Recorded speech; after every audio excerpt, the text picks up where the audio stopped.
여러분이 새로운 CPU 아키텍처의 익셉션을 처음 배우실 때는 가장 먼저 익셉션의 종류하고요. 그리고 익셉션이 어떤 분류 체계로 정의가 되어 있는지에 대해서 먼저 파악할 필요가 있어요. 이는 ARM v8 아키텍처에서도 그대로 적용을 할 수가 있습니다. 그래서 이번 시간에는 ARM v8 아키텍처에서 정의된 익셉션의 종류와 분류 체계에 대해서 설명드리겠습니다. 자, ARM v8 아키텍처에서 정의된 익셉션은요, 이와 같이 분류가 될 수가 있습니다.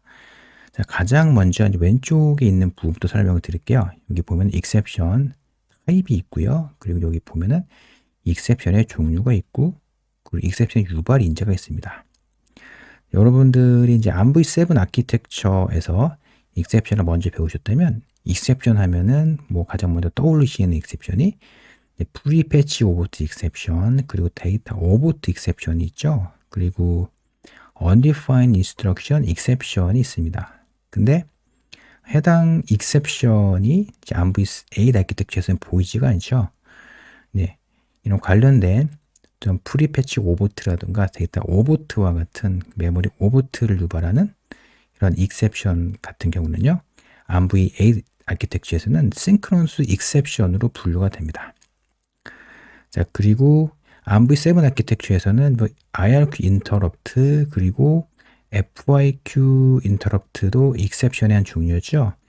반갑게도 ARM v8 아키텍처에서는 IRQ 인터럽트, FYQ 인터럽트가 그대로 익셉션의 종류로 남아 있습니다. 자, 그런데 S 에러라는 익셉션이 이제 새로 ARM v8 아키텍처에 적용이 되는데요. 요 S 에러는 보통 S 에러 인터럽트라고 표기했는데 외부 메모리 유닛에서 이제 데이터 오버트를 체킹을 했을 때 그때 유발이 되는 익셉션입니다. 근데 ARM v8 아키텍처에서는요, 익셉션의 종류가 이제 synchronous exception, 그리고 여기 보시는 바와 같이 IRQ interrupt, FYQ interrupt, S error로 분류가 되는데요. 좀 더 큰 카테고리를 보면요, 이 synchronous exception은 이제 synchronous exception 타입으로 또 이제 분류를 할 수 있고, 그리고 IRQ interrupt라든가 FYQ interrupt, S error exception 같은 경우는 이제 asynchronous exception으로 분류할 수가 있습니다. 그 이유에 대해서 간단하게 설명을 드릴게요. synchronous exception 같은 경우는 이제 공통적으로 어떤 프로세스가 특정 자신이 실행할 프로세스 루틴을 실행하다가, 즉 어셈블리 명령어를 실행하는 과정에서 유발되는 익셉션이 어찌 보면은 synchronous exception이라고 볼 수가 있습니다. 자, 익셉션의 synchronous exception의 유발 인자는 굉장히 다양하죠. 근데 제가 설명드렸다시피 공통점은 모두 어셈블리 명령어를 실행하는 과정에서 synchronous exception이 유발이 됩니다. 반면에 asynchronous 타입 익셉션 같은 경우는요, 외부 페리페럴 디바이스에서 인터럽트가 유발이 된다거나 혹은 외부 메모리 유닛에서 데이터 오버트가 체킹이 되면은 어찌 보면은 프로세스 루틴의 실행과 좀 비동기적으로 익셉션이 유발됩니다. 이와 같은 익셉션은 이제 asynchronous 타입 익셉션이라고 ARM 아키텍처 문서에서 정의를 해요.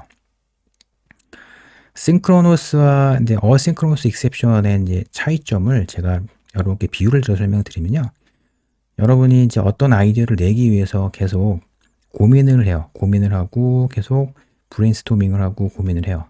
근데 고민을 하고 나서 바로 아이디어가 떠올랐어요.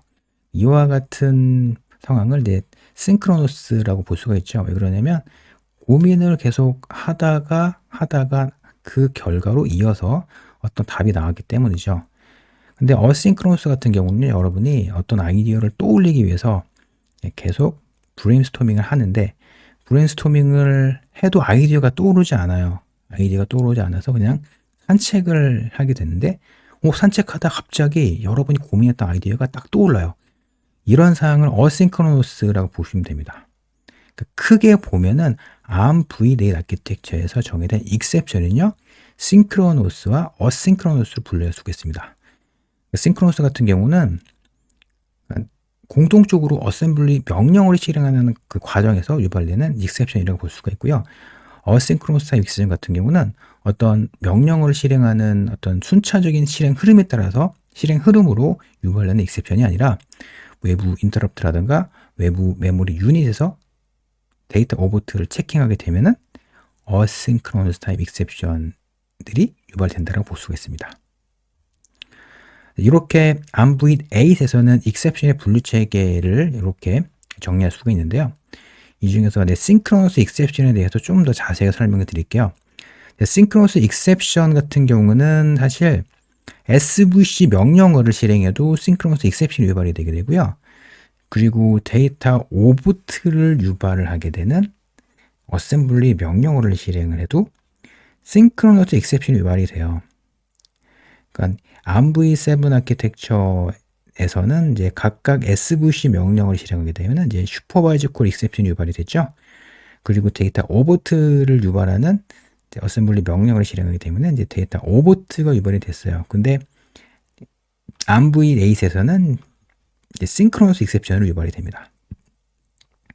그렇다면 이런 익셉션의 유발 인자를 어떻게 확인할 수가 있냐면요. 이를 확인할 수 있는 레지스터를 ARMv8 아키텍처에서 정의했습니다. 그 레지스터가 무엇이냐면 익셉션 신드롬 레지스터예요. 익셉션 신드롬 레지스터에 26번째에서 31번째 비트의 값을 익셉션, 싱크로너스 익셉션이 유발이 된 다음에 읽게 되면요. 익셉션이 유발된 유발 인자를 여러분이 이렇게 확인할 수가 있습니다.